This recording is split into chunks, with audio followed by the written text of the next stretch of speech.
I do not have to give my power to money that is imaginary. I don't have to give power to another human being to give me the love that I crave, because I can do that. I don't have to play that game because I see the game, which means I don't have to say, I will love you if. I can just love you regardless. And in loving you regardless, I can just feel love. If I withhold love, then I feel love being withheld, which is to not feel love. Why would I not just love you? It's the most sane thing to do. I would not love you because you don't validate my ego. I'm gonna withhold love from myself because you won't validate who I imagine myself to be? That's insane. Live a better life now.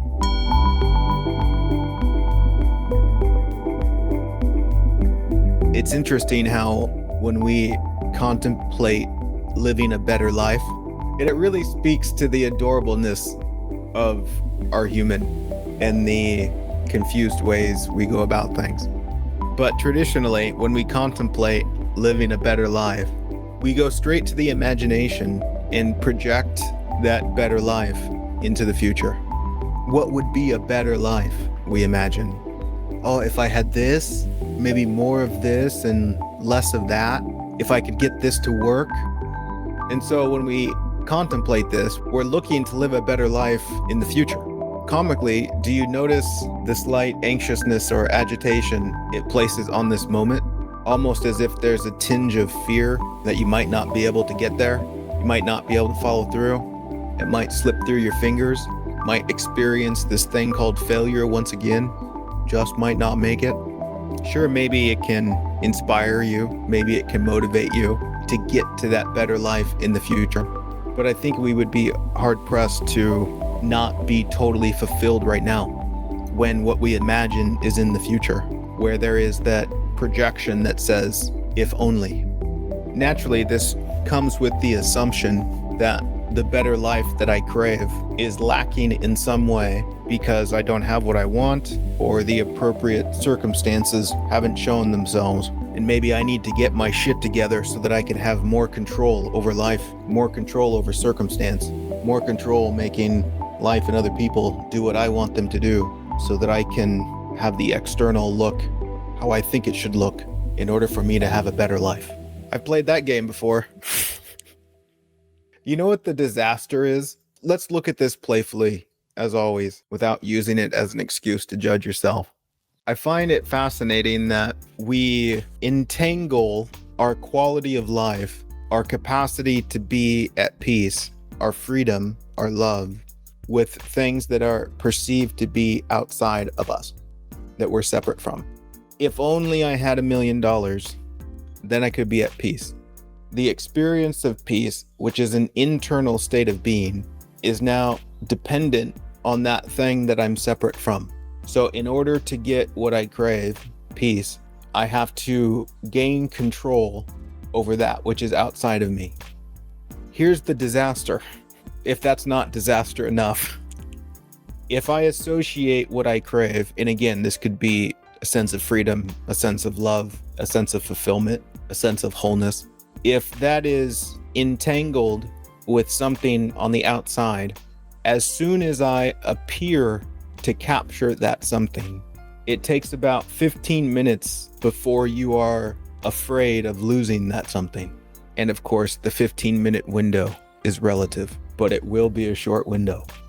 There's something that I soulfully crave, which is to be at peace, to experience freedom, to feel love, these things that we're ultimately looking for. It's like it could be said, it's the one thing that I really want.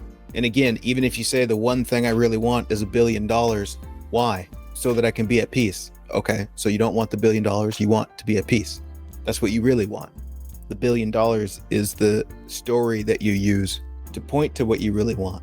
But if I really, really, really want that something, and then I figure out a way to get $1 billion, I will temporarily feel that thing that I really want, peace, because my condition has been met.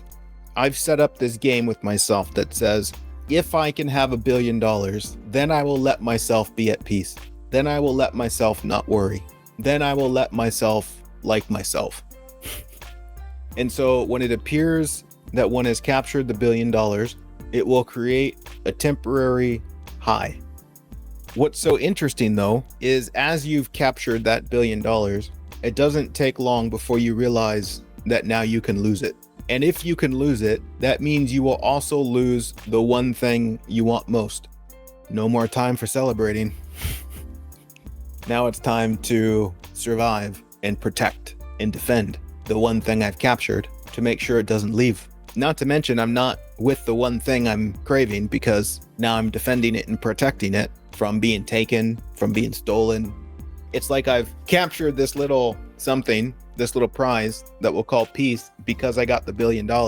And that feels great. It's my little precious. I'm looking at it. I've been chasing it. All right, feels really good. And I realize, wait, someone could try and take this from me. So I'm going to put it in my back pocket. I'm going to put my armor on and I'm going to prevent it from ever being taken away, which means I can't enjoy it anymore, right? I can't be with it. It's not safe. So I'll put my precious in my pocket and pretend like I don't have it. So no one knows that I have it and no one tries to take it. And you know what I do in order to protect it? I say, okay, in order to protect my $1 billion, I need $2 billion.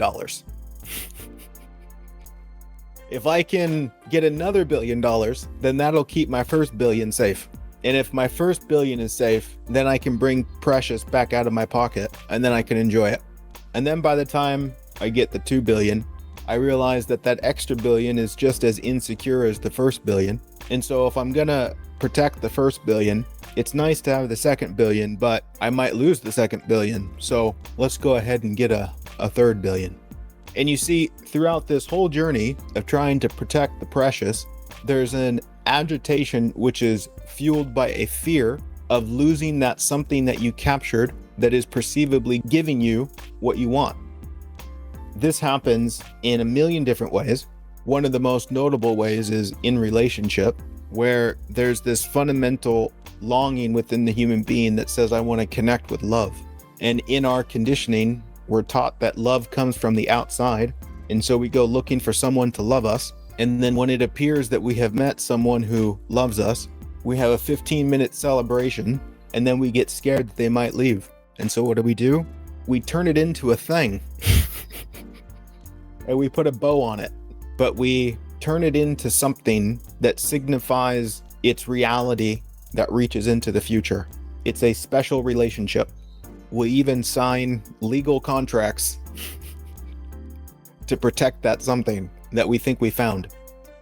After all the paperwork is signed, if the confusion remains that the love I crave is from the outside, which means the love I crave is coming from this other person, and I desperately want to hold on to this love because it's the one thing that I want, I'll recognize that there's no amount of signed documentation secures this person in my life. There's 1,000 different ways every day that it could come to an end. Most notably, they might not want to be with me. And so after my celebration, I'm going to be super cautious that I don't do anything that makes this other person want to leave. And I'm going to do everything I can to make sure this person is how I want them to be so that I can feel secure about this love I crave in the future. Because I found it, right? I found it. And if they leave, I might not find it again. So I really need to hold on. Naturally, precious is back in the pocket, meaning that there's not much enjoyment of the authentic connection, which was once there before we stuck a label on it, before we were scared to lose it. I'm not in a space of present moment enjoying the miracle of being human and sharing that with another human. I'm in an anxious, mad dash to make sure I don't lose what I think I found. Our idea of a better life is entangled with things on the outside that when we appear to capture those things, we immediately fear losing them, which eliminates the better life because now we're afraid. And it's very difficult to be present and enjoy the miracle of what is while you're afraid of losing what you're holding on to. And as such is the case that if your wholeness is entangled with something on the outside, then that something on the outside will forever rest in the realm of the unknown, which means it might go away. The better life that is imagined to be out there, the picture you might paint, does it resemble or signify anything other than a life where you no longer judge yourself? Is this better life that you imagine a life where you can finally see yourself as whole and complete, where you can finally see yourself as lovable, and maybe all of these imaginings of having this, that, and the other are simply things that you use to validate your worth and value, such as if I had $1 billion, then I could see myself as enough. If I had that picture perfect someone who promised to love me and never leave, then I could see myself as lovable, which means I see myself as the opposite now, which means I judge myself now. And so this picture that I'm painting in the future is a picture where I am seen to be whole and complete, which is a picture where there is no more judgment, where I no longer see myself as not enough. You see these stories that we tell, that we hide behind, when really the deeper issue is quite obvious if you look, right? We can say, oh, the issue of my lack of a better life is because I don't have someone to love me, so I need to find someone to love me. And the deeper issue is I don't extend love to what I am, and I'm looking for somebody else to do it. Or the reason I can't live a better life now is because I don't have $1 billion. And if I had $1 billion, then I could feel worthy. Then I could feel like enough. Then I could do all the things that I think I should do in order to validate my worth. And so if I had that, then it'd be a better life, which really says I see myself as worthless right now. That's why I don't have a better life. And I'm blaming it on money. I'm blaming it on other people as withholding from me the thing I refuse to give myself. And in my blaming of them or that thing, I am proclaiming that they have the power and I am powerless, which is actually pushing away the experiences I would like to enjoy. Do you see that in the if only, you are saying the outcome of the if only has the power to give you what you crave? That which is outside of what you are has power, which is also saying that it's withholding from you what you are here to experience in life, which is comically why we also feel like we have to earn it, not realizing that you already have it.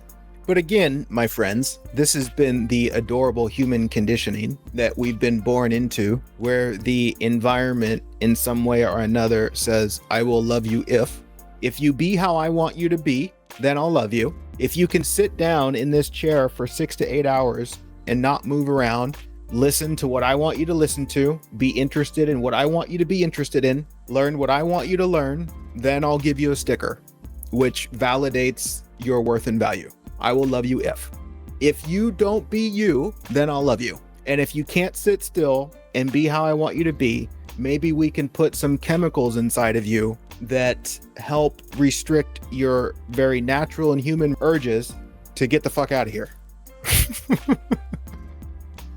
Because this doesn't make any sense.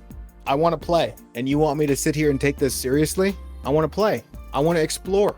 No. You see, I'm here as the authority, and in order for me to get paid, I need you to be how I want you to be so that I can get paid and protect my life that helps me hide from the truth of things.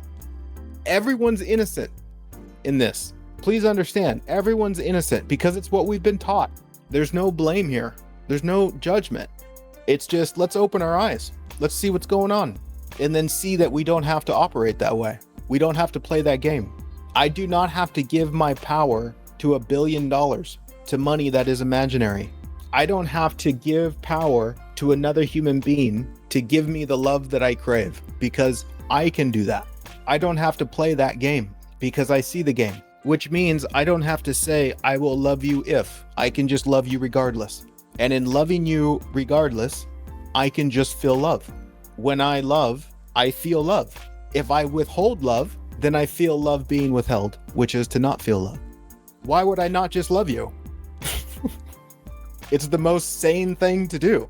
I would not love you because you don't validate my ego. Well, that's imaginary, so a complete waste of time. I'm gonna withhold love from myself because you won't validate who I imagine myself to be? That's insane.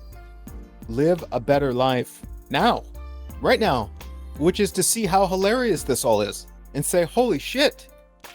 Wake up and see the adorable insanity, the game we're playing as human beings of I will love you if, which is to say I don't love you right now, which is to say I'm not allowing myself to feel love, and it has nothing to do with you. And then when somebody else comes to you and says, I'll love you if, you can say, oh my God, you're so adorable.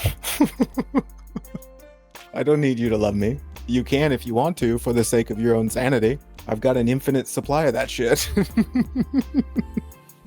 Now, if we want to do a little dance and enjoy the sharing of love, where I share the love that I am with you and you share the love that you are with me, and we can passionately explore the cosmic dance of that in all sorts of different ways, then wonderful. If we want to engage in some sort of human play in sharing that love that includes a potential vision for the future, fantastic. That sounds like fun. But do I need it to happen? No. Do I even want it to happen? No. I'm open to it. Seems like I would enjoy that, but I'm not going to hold it over you as if you said when things change. You're free. Do you see the insanity here? Like the better life that we imagine for ourselves together in the future. We create this image where we can finally relax and enjoy life. And I've now entangled it with another human being. So now that other human being has a piece of precious, my precious, and they might fuck it up. They might change their mind. They might not do what I want them to do. And now it destroys my fantasy of a better life in the future that never arrives. And then I withhold love from them, which is really withholding it from who? And then I run around and say all sorts of nasty things about them because they didn't fulfill my fantasy. We are adorable creatures. My goodness. See it without eyes of judgment. And I can imagine some people might have a difficult time with that. See that it's just funny. The judgment arises when you take it personally, right? Like in the comedy of what I'm saying, you might think that I have secret access into your personal experience, and I'm talking about you. And so you feel a bit exposed. You feel like it's personal, and to take it personally is a form of judgment, which restricts the humor. It's like walking into a room full of people and they're laughing hysterically, and you can't help but start laughing because it's like it's a great vibe. And then you find out they're laughing at you because you've got toilet paper strung out from your shoe. Not so funny anymore, huh? Because you think it's about you. Rather than stepping back and looking at the whole thing and seeing, well, yeah, actually, that's kind of funny. If it was somebody else, it'd be kind of funny. And that somebody else is you. It's not about you, right? Because that's the thing. It's like, oh, what does this mean about me? It doesn't mean anything about you. It's just funny. The better life can only happen now. There is no better life in the future because the future is a product of imagination. There's only now. And so if there's going to be a reality of a beautiful life to be experienced, it can only be experienced now. And if it's not being experienced now, maybe we need to investigate why. And I'll tell you exactly why, because there's self-judgment. You're taking shit seriously and personally. You're entangling your worth and value with things on the outside. It's not your fault. It's the conditioning. Of course you are. Of course you are. This is what you've been taught your whole life. You went through an educational system that reinforced this on you. Your parents reinforced it on you, even if they were super awesome parents, because that's what their parents did, and their parents, and their parents. Who are you going to blame? Adam and Eve? And then if you do that, then ultimately you just blame God. How's that going? The point of the matter is there's no blame. There's no one to blame. Blame has nowhere to land because blame is not real. Blame is a product of imagination. Same with guilt. Projecting guilt is absurd. It's the same as saying that the lightning that set the tree on fire is guilty. Do you think the lightning did the lightning? Right? So the tree's on fire and you think it's the lightning's fault, right? The lightning is guilty. The lightning did that. Do you think the lightning did the lightning? I imagine that the lightning could say, hey, something made me do that. I didn't do that on my own. No, it's what the whole thing is doing. Life as a whole is doing lightning. which is kind of like blaming God. It's the whole thing that's doing it. Kind of like what you are as a human being. You think that you're doing things. No, it's all of life doing things through you. Stop trying to take credit, which is to blame yourself. You can blame yourself in both the positive and the negative, and they're both equally untrue. You're just watching this show happen through you. And the smaller the aperture of the watching, then the more resistance there is through the expression. But open the aperture and see more of what's going on, and then there's more of a flow. This is all about awareness, discerning the difference between what is imagined and what is really happening, and releasing your grip on what is imagined and coming home to life.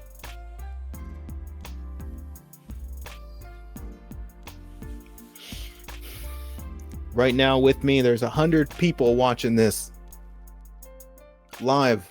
That's awesome. What a great vibe we get to create. I guess it's time for questions if there are any. I know as we rest in this space and look at these things, questions can tend to just disappear. But if there's a sincerity of a question that is there, then it's completely valid. So if you want to ask it, now would be the time. I'm not going to scroll back through all of these comments because that question might have just been answered. But if there's anything you want me to speak to before we do the closing meditation, then maybe I can. If not, no worries. It's so beautifully comical.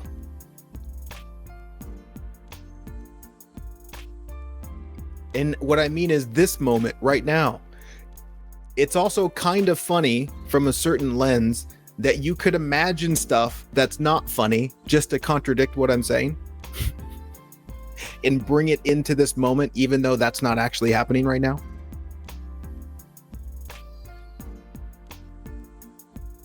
In some ways, we want so bad for life to be serious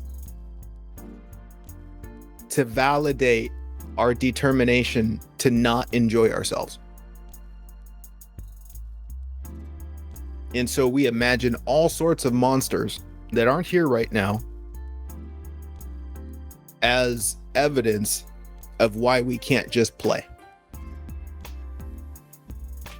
Compassionately, human beings today tend to be overly concerned with personal and social shit that has absolutely nothing to do with living a quality life.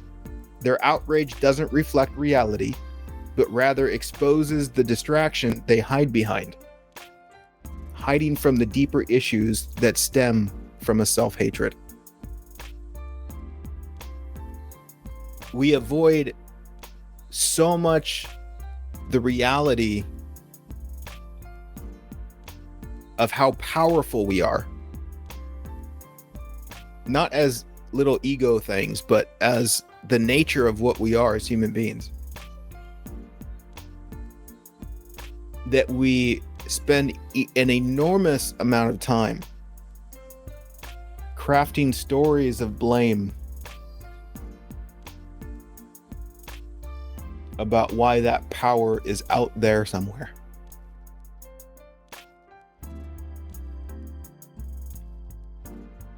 Because yes, in a way, especially given our conditioning, it can seem quite intense to see the depth and degree of the power within what we are.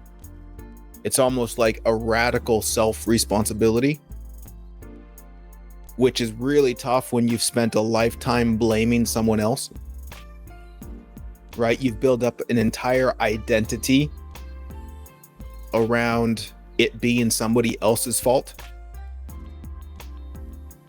That's super common, super understandable, but it robs you of truly being alive. So maybe there are some things to sort out there.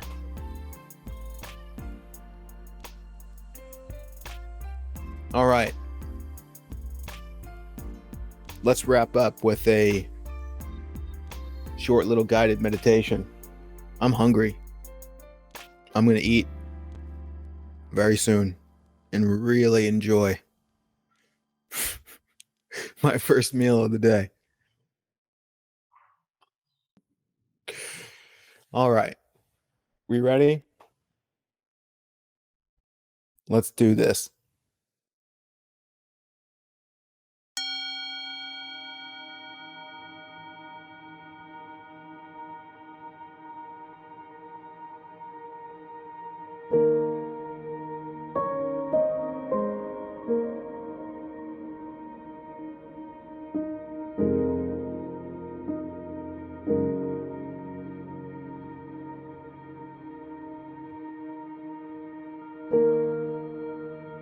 Life is happening right now.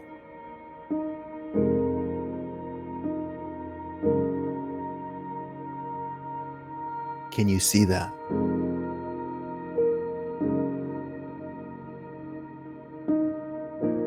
All that is real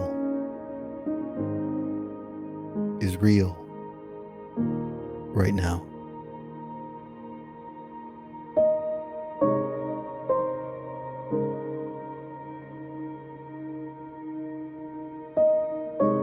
All else is imaginary.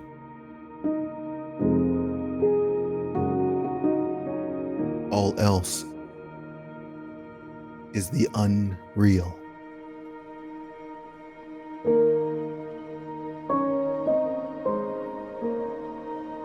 What you crave is to crave for what's real.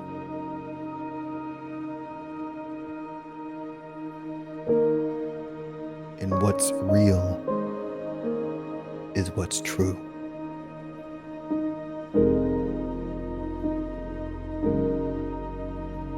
Come home to what's real and true.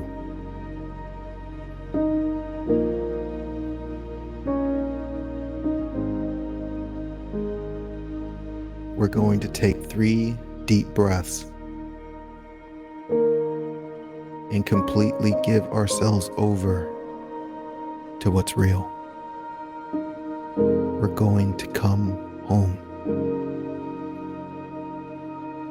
Let's breathe.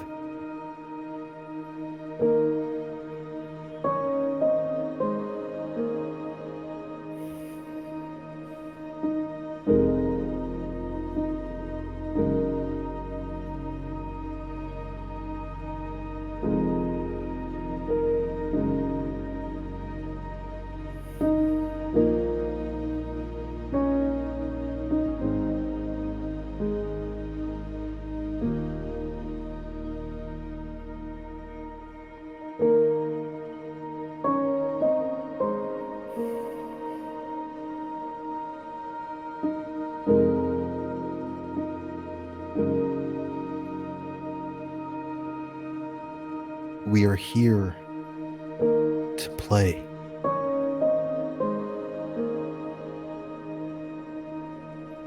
We are here to discover something beautiful on the inside of what we are, and then share that beauty with the world.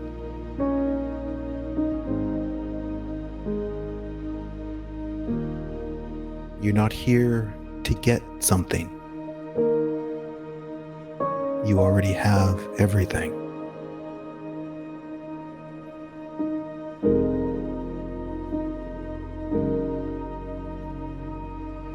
You are here to celebrate the miracle of being alive.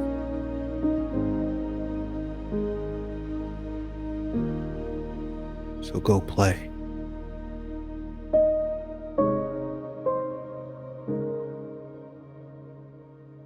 Thank you for meditating with me today.